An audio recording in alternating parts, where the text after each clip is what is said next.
ఇచ్చినట్లు చేయాలి. రహస్యమందు చూచు తండ్రికి కనబడవలెనని ఉపవాసం చేయాలి.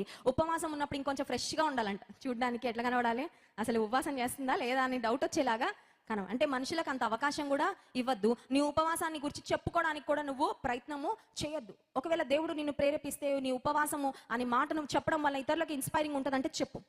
కొంతమంది విషయంలో ఏదైనా గడ్డు సమస్యలు ఉన్నప్పుడు దేవుడు, నేను ఉపవాస ప్రార్థన ఉన్నప్పుడు దేవుడు నువ్వు వారి కొరకు ప్రార్థన చేయని చెప్తాడు. వారి యొక్క ప్రోత్సాహం కొరకు నేను చెప్తాను ఏమనంటే, ఐఎమ్ ప్రేయింగ్ ఫర్ యూ, మీ కొరకు ఉపవాస ప్రార్థనలో మేము మీ గురించి దేవుని సన్నిధిలో ప్రార్థన చేస్తున్నాము అని. ఎందుకంటే so they will be encouraged.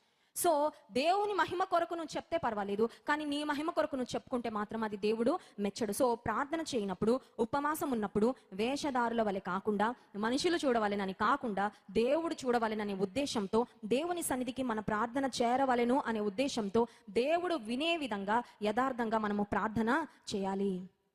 నీ ప్రార్థన సరైన విధానంలో ఉందా? Is your prayer honouring to the lord? Is your prayer pleasing to the lord? ఉదయకాల సమయంలో మనం ప్రార్థన చేయడం